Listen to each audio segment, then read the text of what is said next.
La Bible a l'habitude de parler d'une répétition d'une mission en termes d'un esprit. Ça ne veut pas dire, c'est pas un démon. C'est juste pour dire que cette même mission qu'une telle personne a reçue, une autre personne dans le temps va recevoir la même mission. Et c'est tant pour des bonnes missions que pour, malheureusement, des mauvaises missions, que d'autres personnes qui sont très, très mauvaises ont dû répéter les mêmes habitudes. Ce que je ne vous ai pas dit depuis le début, c'est que ces deux réalités apparaissent au même moment. Quand il apparaît Élie, apparaît Jézabel. Quand il apparaît un sauveur, apparaît un pharaon. Et pendant tout ce temps, je vous ai pu enseigner les autres esprits dans le mauvais sens qui revenaient tout le temps. J'ai lu aussi avec vous, pour ceux qui ont été là, le texte pardonnez-moi, c'était Apocalypse, chapitre 2, verset 20. Mais ce que j'ai contre toi, c'est que tu laisses la femme Jézabel, qui s'est dit prophétesse, enseigner et séduire mes serviteurs pour qu'ils se livrent à l'impudicité et qu'ils mangent des viandes sacrifiées aux idoles. Nous sommes dans Apocalypse et il n'y a pas de Jézabel là-bas. Mais la prophétie appelle la même femme qui faisait une autre femme qui avait la même chose, je n'ai pas le temps d'expliquer ça, mais qui faisait les mêmes choses. Et la prophétie l'appelle du nom d'une autre femme qui existait du temps d'un roi, chapitre 16, on a eu le temps d'en parler, l'appelle de la même manière Jézabel. Et j'ai parlé de l'esprit de Jézabel. Hier, on a passé du temps à parler de l'esprit de Pharaon, qui apparaît chaque fois pour nous empêcher de continuer à se multiplier parce qu'il a peur. J'ai eu beaucoup de temps d'expliquer ça. On a passé du temps dans Exode chapitre 1, verset 8 déjà, et on a pris le verset 2, le chapitre 2 aussi, une petite partie. On a parlé de l'esprit de Pharaon qui s'est perpétué avec Hérode, qui essaie d'attaquer l'enfant. On a dit que Pharaon, il s'en fout, comme Hérode, il s'en fout que le bébé soit bébé, quoi. On a dit à Hérode qu'un bébé venait de naître et voilà, il est agité. Il envoie toute une armée pour assassiner un bébé. C'est pas normal, ça.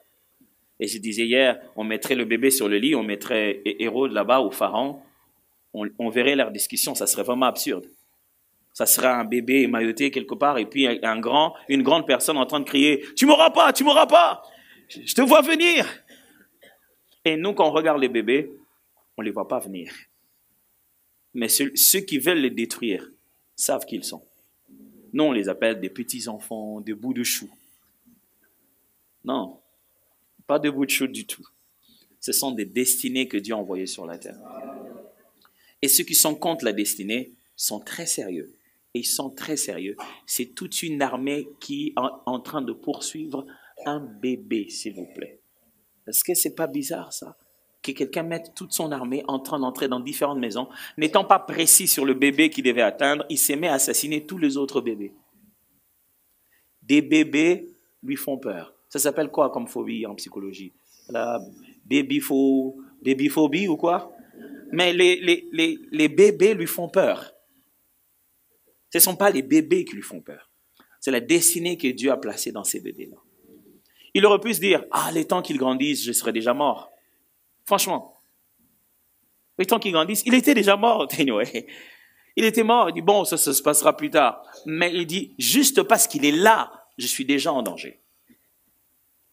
Juste parce qu'il est là, je suis déjà détrôné. Juste parce qu'il est là, on ne peut pas avoir deux rois. On a parlé d'un roi, même s'il est petit, même s'il est dans un tout petit format, c'est un roi. Et je ne peux pas permettre un autre pouvoir supplanter le mien et diriger l'état d'esprit du pays. Mais aujourd'hui, rapidement, j'aimerais beaucoup plus vous parler en fait d'un autre esprit qui revient. C'est l'esprit d'Élie. Remarquez que la Bible dit bien que Jean-Baptiste marchait avec l'esprit et la puissance d'Élie. Un jour, les disciples étaient en train de parler avec Jésus, ils lui ont posé la question, mais bon, tout le temps, les gens disent qu'Élie doit venir avant que le Messie ne vienne. Donc toi, tu nous racontes que tu es le Messie, mais on n'a pas vu d'Élie.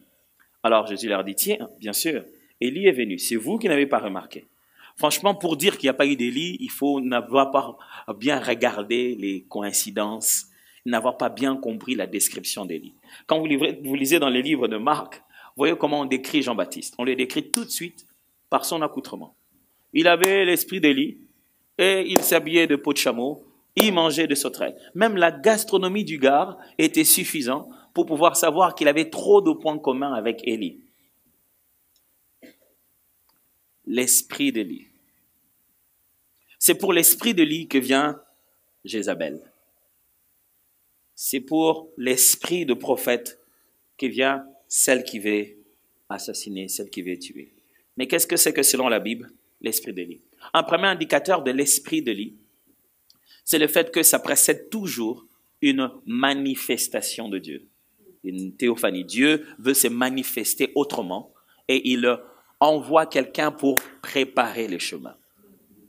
L'esprit d'Élie, c'est l'esprit qui précède une grande manifestation de Dieu. Est-ce que je serais prophète si je vous annonçais qu'il y a une grande manifestation de Dieu dans Arlon et que le Seigneur est sur le point de faire quelque chose de juste exceptionnel? Vous allez être très étonnés, les églises vont se rajeunir, les plus jeunes vont commencer à venir à l'église, simplement parce que c'est ce qu'il est sur le point de faire.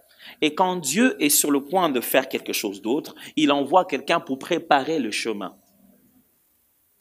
Il donne une capacité pour préparer le chemin. Vous voyez, l'esprit d'Élie, ce n'est pas qu'un être, ce n'est pas un être humain ici.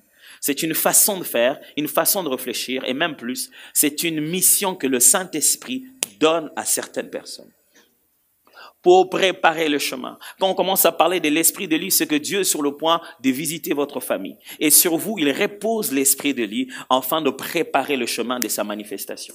Quand on parle de l'esprit d'Élie, ce que Dieu vous a choisi, vous, il va vous utiliser d'une certaine manière pour que ce qu'il veut faire soit tellement tangible. Vous savez, Jean-Baptiste, quand il a vu Jésus, il a tout de suite pointé. Voici l'agneau de Dieu qui ôte les péchés du monde. Il pointe très bien où se trouve l'agneau.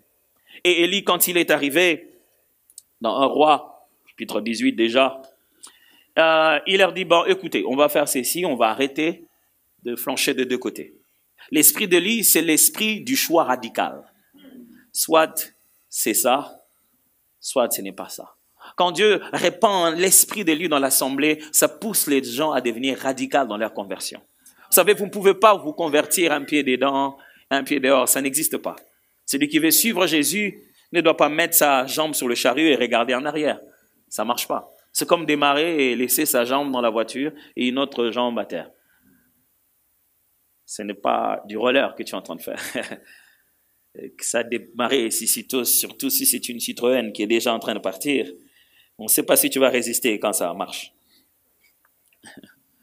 Alors, la réalité est telle que quand on parle de l'esprit d'Élie, Dieu est en train de te dire, choisis ton camp.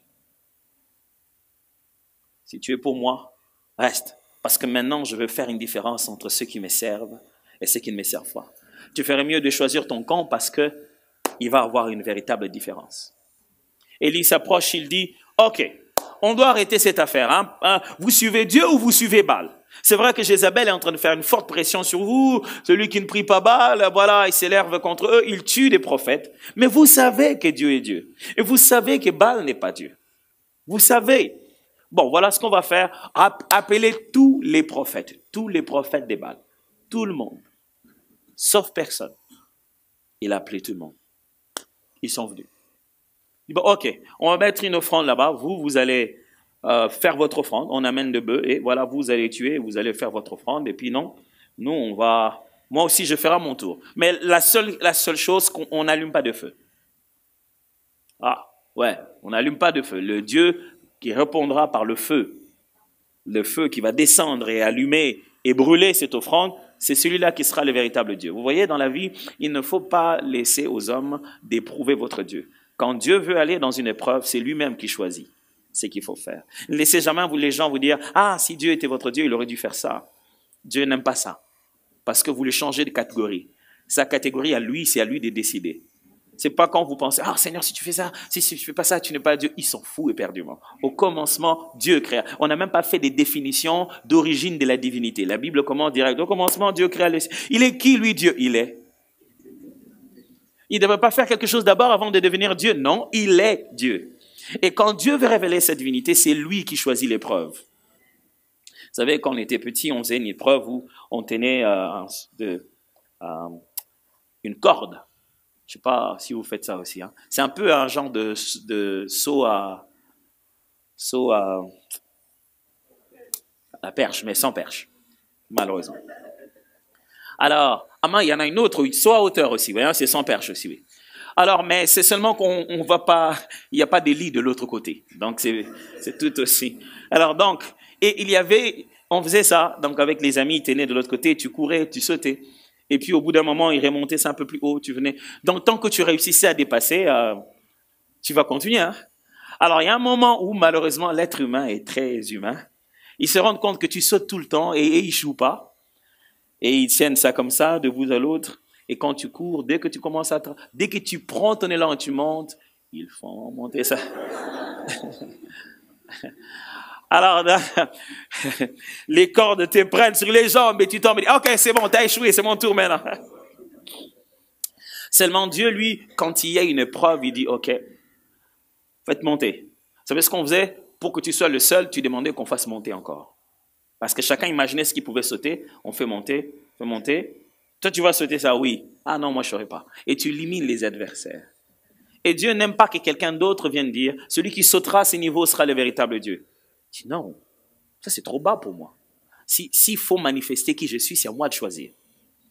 Et il fait monter. Il fait monter jusqu'à ce que ça élimine tout le monde. Ça élimine les médecins, ça élimine la science, ça élimine tout le monde est en train de dire ça, on peut pas. Ça, on peut pas. Non, ça va. Non, en tout cas, franchement, là, nous, on est limité. On sait pas vraiment. Si vous priez, priez. Hein, si vous croyez à quoi que ce soit, croyez. Et quand tout le monde est dit, bon, on pourra pas sauter. Il dit, ok, quelqu'un d'autre une fois, quelqu'un d'autre 2 fois, quelqu'un d'autre 3 fois. Il court même pas avant de sauter. Il marche. Et puis il saute calmement.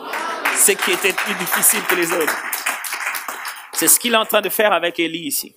Alors, ils mettent tous les prophètes de Baal passent toute la matinée jusqu'à midi, avant midi à peu près. Ils continuaient à prier, ils sautaient dans tous les sens, ils faisaient des infusions, ils sautaient à côté de l'autel, ils chantaient, oh, ils faisaient tout ce qu'ils devaient faire. Et Élie s'est mis à se moquer d'eux à un moment. Il a dit, hey, vous devez crier un peu plus fort, il est Dieu, peut-être qu'il est occupé, tiens. Et il a dit, non, peut-être qu'il dort, il va se réveiller. Il faut être sûr de son Dieu quand on se moque des gens comme ça. Hein? Parce qu'après, si ça ne marche pas à ton tour, ils diront la même chose. Mais imaginez la certitude qu'il avait que Baal n'était pas Dieu. Il savait que de l'autre côté, c'est vide. Et Élie, ce n'était pas la première fois qu'il fasse descendre le feu. Il a commencé à s'entraîner avec le feu, avec tous les chefs d'armée qu'Akab lui envoyait. Il venait et disait, homme de Dieu, descends. Il dit, si je suis homme de Dieu, que le feu descende. Ce n'est pas la première fois, il a déjà vu le faire. On n'essaye pas de combattre Goliath comme la première fois. Il faut déjà s'entraîner avec les lions, les ours. Dieu commence avec nous une victoire dans le secret. Des petites victoires dans le secret. Avant de nous présenter devant des grands défis. C'est comme ça qu'il travaille. Alors il arrive. Il a dit, c'est bon, c'est fini, moi je vais faire à mon tour. Venez de mon côté. Il appelait tout le peuple. Le peuple vient et dit, ok, aujourd'hui vous devez décider si l'Éternel est Dieu ou ce n'est pas lui. Alors il leur dit, prenez de l'eau. Ils ont pris de l'eau des fûts, ils ont pris des tonneaux, ils ont commencé à remplir. Il avait rebâti, il a placé des pierres, 12 pierres pour faire une forme d'autel, de sorte que ça s'est fait comme une sorte de tonneau. Et donc on jetait de l'eau et que le fond s'est rempli. Et l'offrande était complètement mouillée. Donc le feu ne devrait pas marcher. Vous imaginez ça? C'est comme si Dieu il aime l'opposé pour travailler. Quand les conditions sont mauvaises, alors il dit ok, on peut travailler maintenant. C'est un peu dans ses habitudes. Ça me rappelle la fois où on est venu voir cet homme venait avec Jésus. Il disait, il faut venir prier pour mon enfant, il va pas bien, et tout et tout. Jésus disait, bon, il était occupé d'abord. Il y avait la femme qui l'a touché, qui avait le sang qui coulait. Et Jésus restait là-bas, priait encore. Et puis le monsieur se disait, moi je suis venu les chercher pour qu'elle ait prié. Il passe le temps. Et puis à peine qu'il finit, les gens arrivent. Il dit, arrête de déranger le maître, hein, l'enfant est déjà mort. Et Jésus lui dit, on y va maintenant. T'as pas entendu ce qu'il a dit? C'est bon, il est déjà mort. En plus, le monsieur en venant chercher Jésus lui disait, viens, impose la main à mon enfant qui est malade. Vous savez, des fois, on sait même ce que Dieu doit faire. Et puisqu'on sait tellement ce qu'il doit faire, il ne le fait pas. Il va faire ce qui est de Dieu. Pour que tu ne fasses pas de lui une science que tu maîtrises. Et ce jour-là, boum, le feu descend. Élie fait la plus courte prière de tout un homme de Dieu. Quand je regarde les 2 phrases qu'il a dit, j'ai dit, mon frère, tu n'as pas une vie de prière. Hein? Et là, juste dit, Réponds-moi, ô Éternel, réponds-moi, afin que l'on sache que tu es Dieu, que je suis ton serviteur, c'est en son nom, en ton nom que je fais ces choses. Réponds-moi. Boum. Le feu est descendu. C'est l'une des plus courtes prières que j'ai jamais entendues. Mais quel impact! Vous savez, on n'a pas besoin de durer dans la prière, on a besoin de faire des prières qui durent. Ce n'est pas dans la longueur de la prière qui a son impact, mais c'est dans la profondeur, l'intimité qui a l'impact de la prière. Et il dit, enfin que l'on sache que tu es Dieu. Ce n'est pas seulement ton affaire à toi, c'est aussi mon affaire. Que l'on sache que je suis ton serviteur. Je le suis, je le sais. Et vous savez pourquoi il dit ça? Parce que c'est comme ça qu'il faisait descendre le feu tout le temps. Quand on l'appelait homme de Dieu, descend, il dit, si je suis homme de Dieu, que le feu descende. Il connaît le secret du feu. Le feu est dans mon alliance. Si je suis celui que Dieu a envoyé, le feu va descendre. Si vous êtes dans la saison que Dieu a décidée pour cette église, le feu va descendre. Amen. Vous n'avez pas besoin de forcer ça. Ça vient dans l'alliance. Si c'est la période où Dieu veut vous utiliser pour les conversions dans votre famille, le feu va descendre. Vous savez, le feu, c'est le moment où Dieu fait un exaucement qui vous fait lever la tête.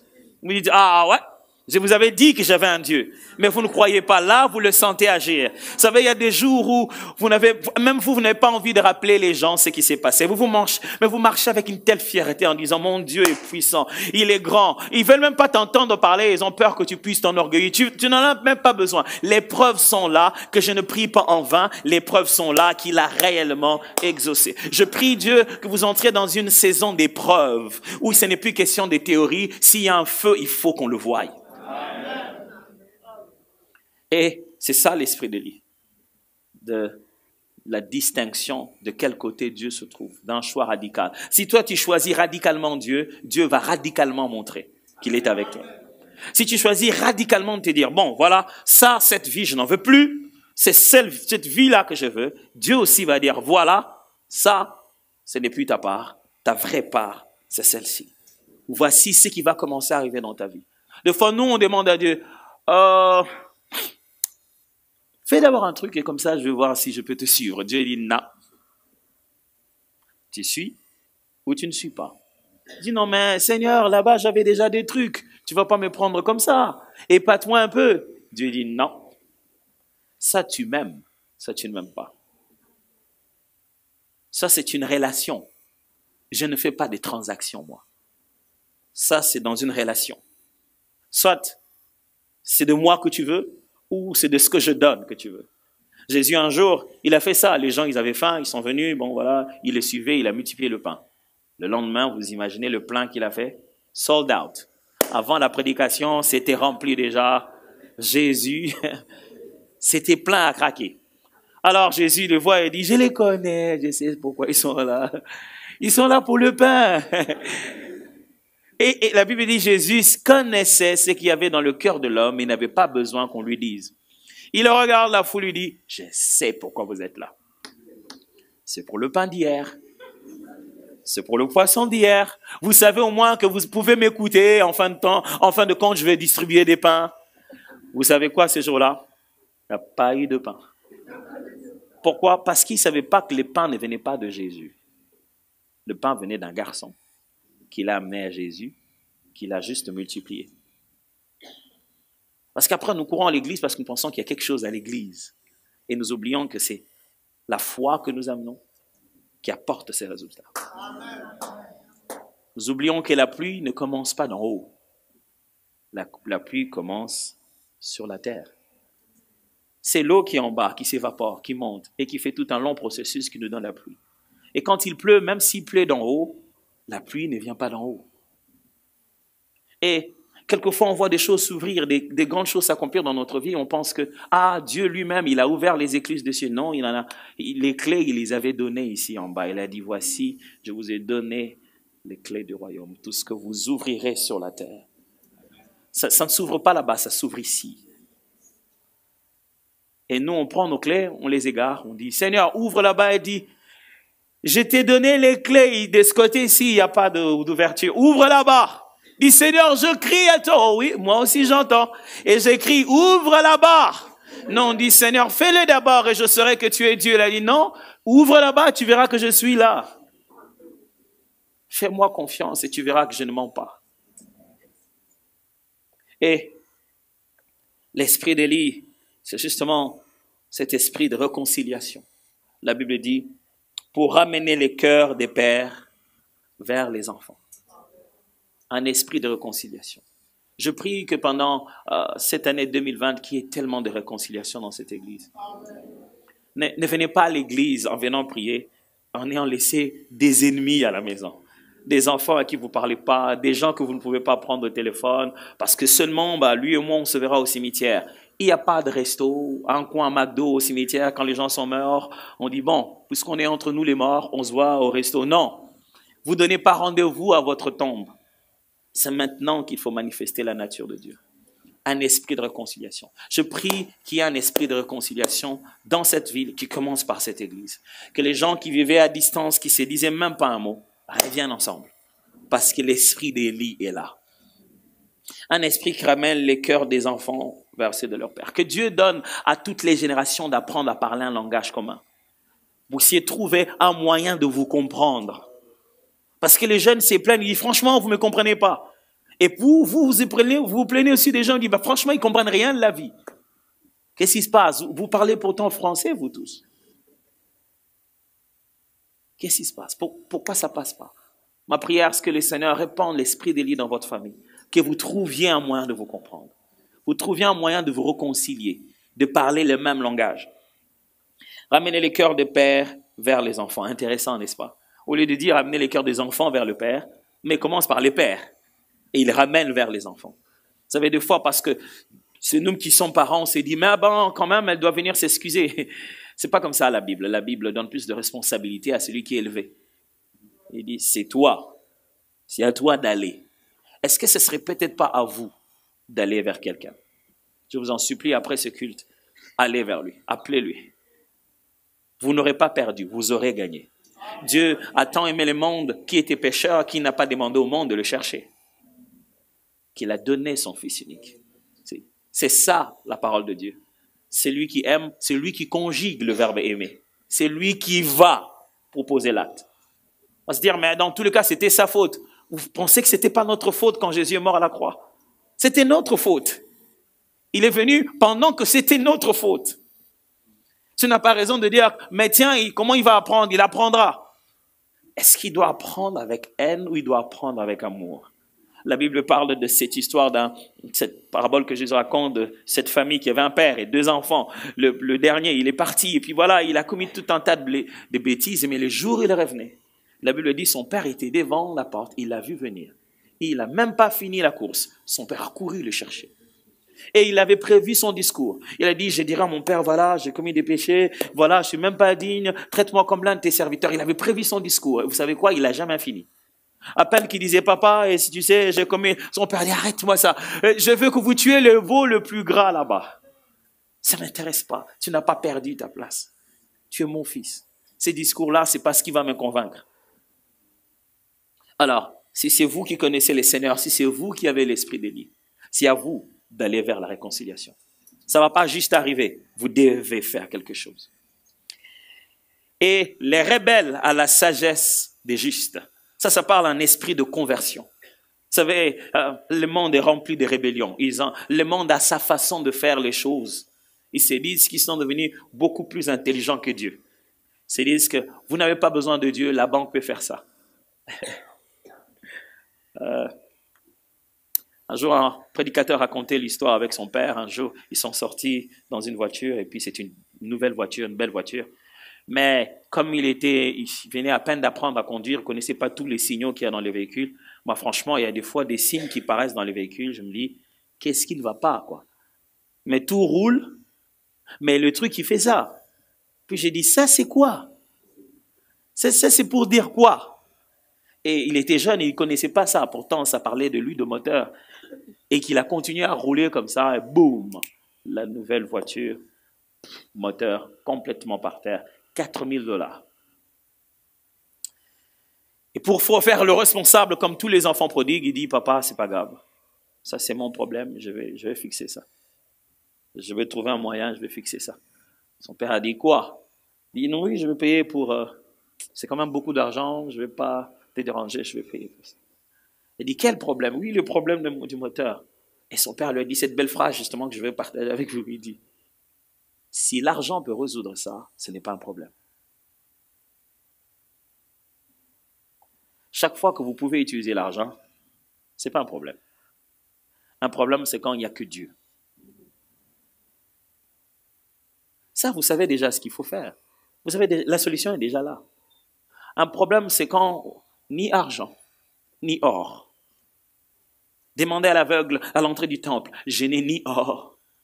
Ça, c'était un problème. Parce que tout le monde passait là-bas, le problème n'était pas fixé.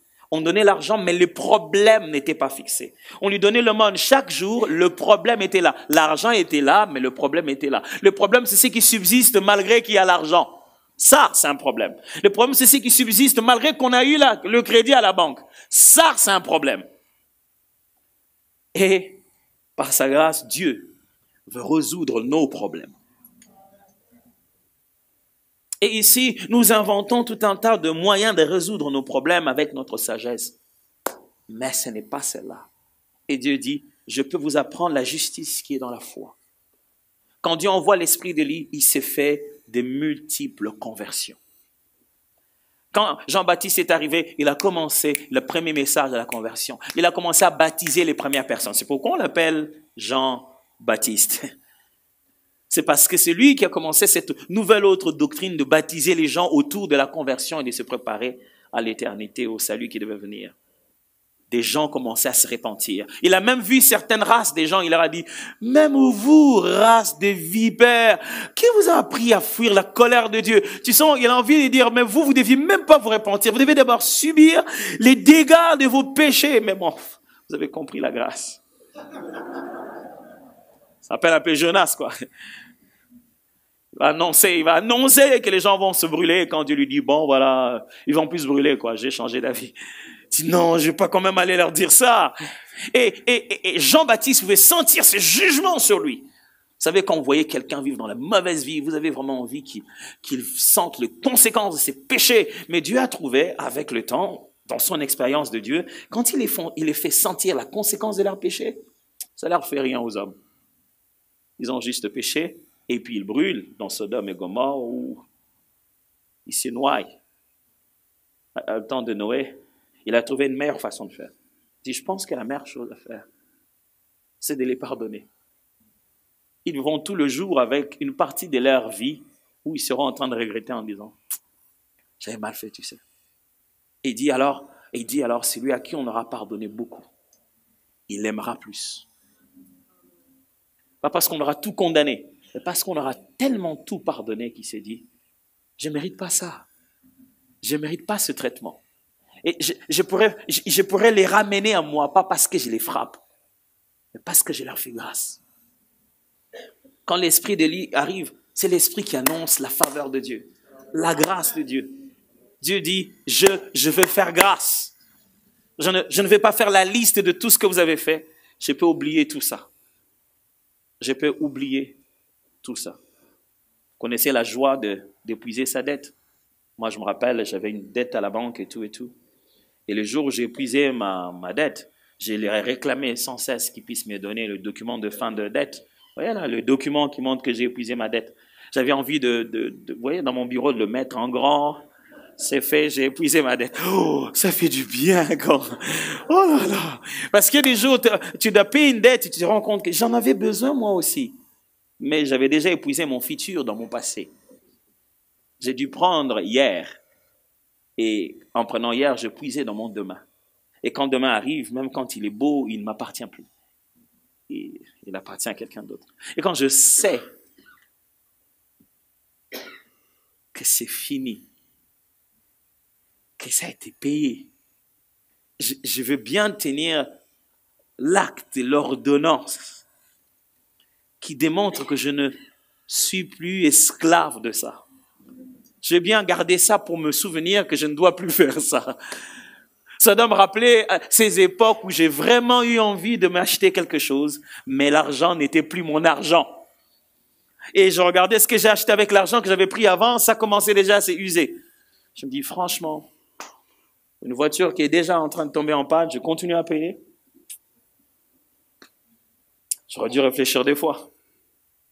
Et Dieu dit ceci, voilà ce qu'on va faire. Moi, je vais effacer ta dette.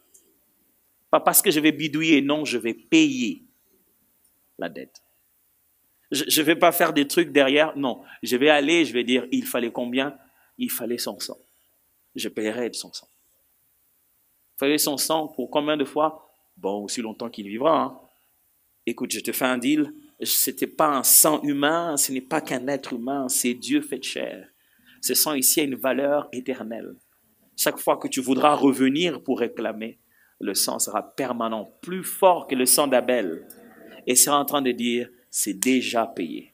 Frère, c'est le moment de dire au diable dans votre famille, ça c'est déjà payé.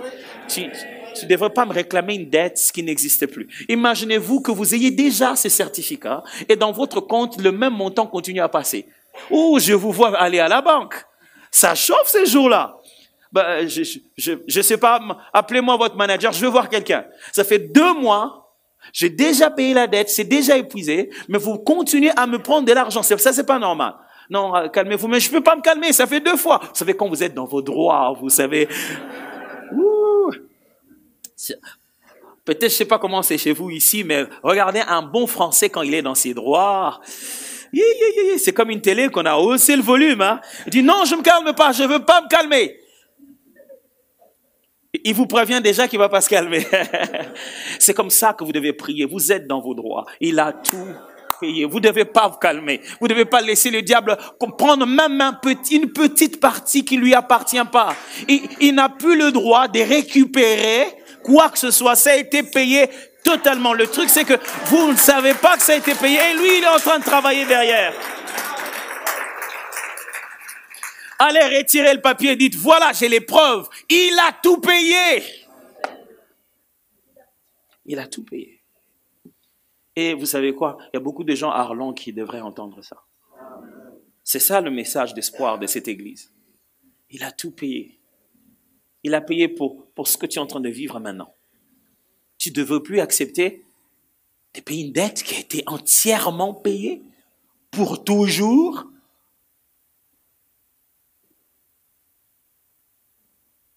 Alors, lorsque Dieu répond aussi l'esprit de lui, il nous donne la capacité de participer dans son plan. J'ai utilisé un mot qui est un peu très large, hein, qui va peut-être vous faire peur, ça dépend de comment vous le connaissez. Mais c'est un mot très facile, c'est dans la Bible, c'est très simple. Simplifier les choses. Je déteste les choses quand ils deviennent compliquées, j'aime quand c'est très simple. Mais quand Dieu répand l'esprit d'Élie, vous devenez prophétique. C'est ça le mot. Ça veut dire quoi quand on dit prophétique? N'ayez pas peur, ça veut simplement dire que tout le jour, vous préférez savoir ce que Dieu veut d'abord, avant de faire quoi que ce soit. Et Dieu vous fait savoir ce qu'il veut d'abord. Vous savez, il y a des gens qui croient que vous pouvez parler à Dieu, mais ils ne croient pas que Dieu peut leur parler. Ils considèrent que la relation avec Dieu, c'est déposer des courriers. Et que la prière, c'est comme un mailbox. On dépose des courriers. Je dis, Seigneur, j'ai prié, dès que tu peux répondre, je viendrai chercher dans la prière demain. C'est comme s'il ne peut jamais, au même moment qu'il vient avec sa demande, au même moment, Dieu est là et il parle avec Dieu. Et il finit, et c'est fini. La prière, c'est une réunion, ce n'est pas une livraison. C'est une rencontre. On échange avec Dieu. On parle avec lui. Mais pourquoi c'est si difficile de comprendre ce que Dieu dit comme ça? Franchement. Pourquoi vous voulez parler avec un Chinois et croire que vous allez comprendre mandarin si vous n'avez jamais appris? Ce n'est pas le chinois qui est difficile. Vous n'avez jamais appris le mandarin. Alors Dieu, quand il nous parle, il parle comme Dieu parle, pas comme toi tu parles. Donc tu dis à Dieu, Seigneur, je veux que tu sois clair. Il a dit, je suis le plus clair que possible, mais en mandarin. Ce n'est pas parce que vous ne comprenez pas un chinois qui n'est pas clair. Il est très clair dans une autre langue. Et nous, on se dit, tiens, Dieu, tu devrais toi apprendre ma langue. Il s'est dit, non, ta langue est limitée, tu ne décris que le visible. Et tu ne comprends pas les réalités spirituelles qui t'entourent. Voilà ce que je vais faire. Je vais t'apprendre comment on parle ma langue à moi. Et avec ça, tu peux voir et entrevoir des choses qui te dépassent. Des choses que tu n'as pas nécessairement vues avec ces yeux ici. Des choses qui ne sont pas montées dans ton cœur. Des choses que l'oreille n'a pas entendues. Je vais t'apprendre mon langage à moi parce que de là où moi je suis, je vois mieux que ce que toi tu vois. Et je peux te dire des choses qui sont à une distance incroyables que tu ne connaissais même pas. Des noms de personnes que tu ne savais même pas prononcer avant. Des lieux que tu n'as jamais vus avant. Et je peux te montrer tout ça chez toi dans la maison, peinard, en train de t'asseoir, normal. Et je partage avec toi mon omniscience. Franchement, si tu veux parler avec quelqu'un qui sait tout, tu ne penses pas que son vocabulaire sera trop riche. Vous savez, des fois vous êtes là, les médecins ils parlent juste au chevet de votre lit comme ça, et ils sont en train de dire que bientôt vous allez mourir, mais ils les disent dans des termes... ils parlent en français, hein, mais ils les disent dans des termes électroencéphalogrammo, et ils disent que vous allez très mal, et ils sourient. C'est le français, mais c'est un jargon. C'est un ensemble des termes propres aux initiés, à ceux qui pratiquent cela. Et les gens, quand ils viennent à l'église, ils ne veulent pas aller proche de Dieu, mais ils pensent qu'ils vont comprendre les termes difficiles. Ils ne veulent pas apprendre ce langage-là. Ils disent, non, moi je veux juste être un chrétien simple. Il n'y a pas de chrétien composé non plus. Un chrétien, c'est un chrétien qui apprend à parler la langue de Dieu, qui apprend à parler le langage de Dieu. Je connais votre question, mais je ne peux pas y répondre aujourd'hui. Comment parler le langage de Dieu? Comment Dieu parle-t-il? Si je réponds aujourd'hui, comment vous allez m'inviter la prochaine fois?